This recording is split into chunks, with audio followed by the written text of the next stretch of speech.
Hello, Brandon. First, I want to say thank you for the email you sent out because they are truly helpful. Well, the reason for this email is that I am married and my husband and I have been separated for a little over a year now. I have been reading books, even tried counseling to no avail. But from reading your ebook, Relationship Goddess and Love, Trust, and Attraction Dust, and the newsletters, I've realized that I was emotionally unstable due to not feeling loved by my husband. I know that he still loves me from the on times that we had during the separation, but he doesn't want to go back to all that unstableness that I had before. Reading your ebooks made me take a real good look in the mirror, and I saw the ugliness that was there. I've become more calm and relaxed and continue to change daily. My husband recently filed for divorce, and we have a court date to finalize it. I had been sitting back waiting, hopefully he would change his mind and come back due to me not knowing how to reach out to him, well, pretty much letting the fear to set in which I know now is a big no-no to a successful relationship. Can you please give me a few tips of what I can do to change the situation around? I see my mistakes now. Can you please shed some light on my situation? Thanks. Now, with all due respect to my reader who sent me this question, a lot of people want what they want when it's already too late, when the damage has already been done. Most people are interested in the magic pill. Most people are not actually interested in prevention, that's really how you're going to get what you want, is through prevention, not through Tylenol, not through instant gratification. Tylenol, what does Tylenol do? What does aspirin do? It covers up the symptoms. It masks the symptoms. It doesn't actually do anything to heal you. All aspirin really does is mask symptoms. It doesn't go in and cure things. It doesn't go in and heal things. That's what painkillers do. Most people want painkillers rather than actually doing what it takes to prevent the problems.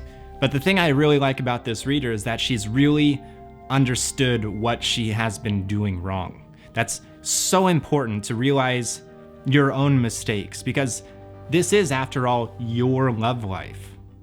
And whatever you're seeing happening in it is a reflection of the energy that you yourself are putting out into the situation. She saw her own ugliness, her own darkness, her own internal problems. She finally realized and saw those things. Those are things that a lot of people want to run away from. They don't like to look at themselves in that way. Most people try to look at themselves in the best way possible. They want to pretend like all the bad things are not actually happening. But that leaves you completely powerless. If you're not actually looking at any of your negative aspects and you're only pretending, or you only want the positive things to be happening, you basically are cutting yourself off at the knees. You have to be able to look at your shortcomings to know where you have to grow. If you don't know where your shortcomings are and you're not willing to look at them, then you don't know how you personally need to grow. There's a lot of so-called relationship experts out there who will, for your situation, will give you all sorts of tricks, techniques, tactics, blah, blah, blah, to basically try to manipulate this guy into being with you again.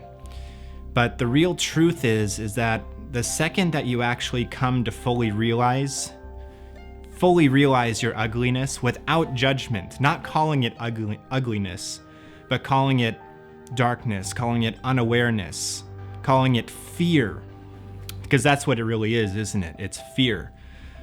When you truly come to understand your fear-based habits and how you executed your fear-based habits in the relationship, when you come to fully understand that, you will have processed that karmic experience. You will no longer have to deal with it again and again and again, because it will happen again and again and again in the future if you don't come to understand it. Karma is not some invisible man in the sky punishing you for doing wrong things, for doing bad things. Karma is a self-choice. Karma is your own choice. a lot of people don't realize that they're executing their own choices. But karma is basically something you are choosing in order to learn something from. So whatever patterns you see in your relationships, whatever patterns you see with men, that's your own choosing on some deep spiritual level. That is your own choosing. You're choosing for that experience because there's something that you want to learn from it. There's something that you're looking to learn within the entirety of your existence. You're looking to learn something from that experience. Once you truly learn the experience, then you can actually process through it and move into the future. So that's what I would advise to you. It's no simple task really, but you do need to process completely through the problems you are having with this guy in order to understand what your shortcomings were.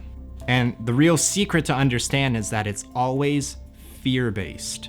It's always fear-based. There's nothing bad, wrong, or scary about it. What it is it's some sort of fear-based behavior. For instance, a lot of douchebags and a lot of bitches, right?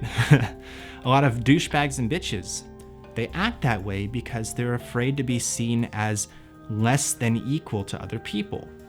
So their fear-based energy is causing them to appear in a certain way. But as outside people, we say, oh, they're bad people, they're jerks, they're bitches, they're douchebags, whatever. But really, on the inside, in their heart, they're doing it out of fear, out of some fear, usually an insecurity. They don't want to appear less than other people, so they try to act higher than other people. But really, it's just fear. Or people who are aloof. People who are aloof act aloof because usually aloof people have had a lot of demands placed on them by their parents. So they become aloof to avoid people trying to get in their claws and demand things out of them. Another fear-based behavior. So you need to look at your ugliness as not ugliness. You need to look at it as fear. The fear inside you. And what were you afraid of? What were you afraid of? And how did it cause you to act? Why did you decide to act that way because of that fear? And why was that fear there to begin with? These are deep, very profound overhead or big picture type of things to think about. These are things that are going to transform your entire love life as you know it. Once you get this down, you won't ask me how to make things happen with your boyfriend or your ex-boyfriend. You won't need to ask me because you will simply understand what needs to be done. Right now you don't understand because there's too much confusion, there's still fear inside you, the same fear, so it's causing all this confusion and commotion inside of you, so you can't see things clearly. Once the fear is handled, you can see things clearly, as clear as day, and then you don't need to ask me for the answers. And that's really what he wants too. That's why he's having problems with you, because of these fear-based behaviors. So once you handle the fear, then there's nothing for him to complain about anymore, is there? There's nothing for him to complain about. You've handled what he had a problem with. And then once you make it clear to him that you have handled it, by actually having handled it and not trying to pretend or show him in a certain appearance of yourself in which you have handled it but you actually haven't underneath it. You see, that's what my relationship advice is about being real with people, not creating images, not creating appearances to try to trick people into believing that you're a certain way. Why not just get it handled straight at the core? Why not just get it handled in the roots? Why not actually be what you're pretending to be? And once you do that, you will actually be what he wants. And it is within your power, it's within your choice. You can choose happiness, you can choose love, or you can choose fear. It's up to you. So thank you very much for your question. If you have any more questions, feel free to email me at brandon@integrity.com as always. And I will see you in the next video. Namaste.